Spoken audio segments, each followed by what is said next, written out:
Ciao, Thailand. I am so excited for you to see LUCA, the film I directed from Disney and Pixar. And I can't wait for you to experience it and laugh and have a good time. I really hope this is a beautiful start to the summer.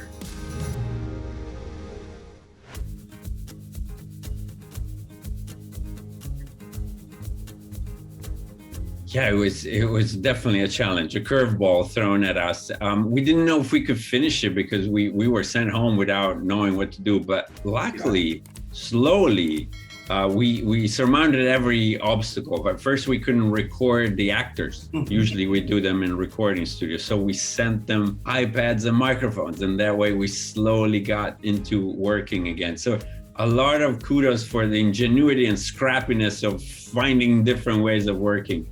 And then I think on just because everything became Zoom, communication's harder. So everything was a little more painstaking. I had to write an email because I at night because I didn't have enough time during the day. So many things that sometimes are face to face just got a little bit harder. So from a directing point of view, made it longer days. Much longer days. So I had to dig deep with stamina. But I think as a team, there was a wonderful silver lining because we were struggling together and we were visiting Porto Rosso every day because we had to, it was our job. And they brought us together. So I feel like we felt good about having purpose, spending some time in the sun of Porto Rosso, even when here there was fires, there was red skies, there was some tough times. So anyway, we hope to bring some of that to the world. Yeah, I mean, directing on Zoom is not great. Delayed, the right reaction. I think with what happened with Jacob was interesting because we did have enough time to have a few sessions with him in person, which was really helpful. We also were lucky that Jacob was in Canada and Canada wasn't locked for a while. So he was able to go to a studio. So it was a tiny bit easier. But I think we worked together on some of those Italian words. We said them again and again. Sometimes we get them a little bit of dialect coaching.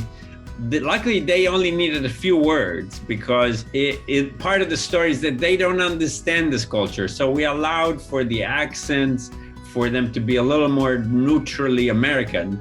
Or English, so that they didn't understand fully Italian. Of course, it's the language logic of movies is always a bit cheated, but that was the idea. But for someone like Jack Dylan, we recorded all of his work. We auditioned him once in person. We met him. He auditioned. He blew us away. It was amazing.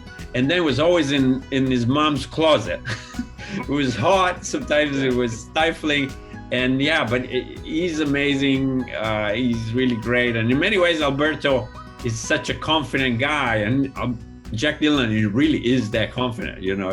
So he was wonderful, and so we surmounted it. I mean, Zoom is definitely not fun, nothing we would want to do normally.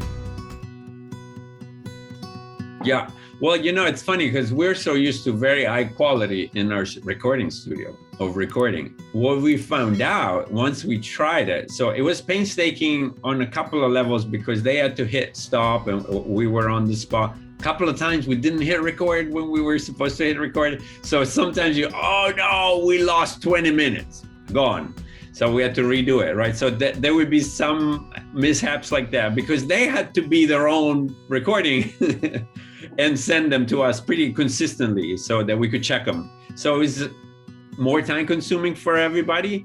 But what we learned is actually the quality was good enough because the audio, it's so used to live action audio.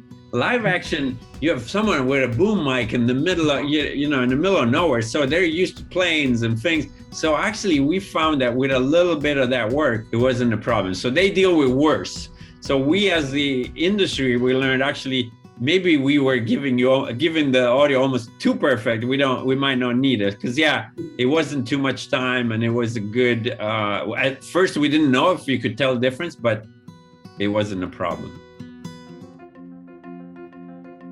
Yeah, when I grew up in Genova, which is right where, if you think of Italy as a boot, is where you lace up the boot. It's kind of northern, western side, and it's very rocky. It's mountains and sea. So it's this very, we try to capture it quite closely. And it was wonderful because I spent summers there all around the coast with different little beaches, rocky. So my best friend, whose name is really Alberto, we were in the water the whole time, playing in the waves, jumping off rocks.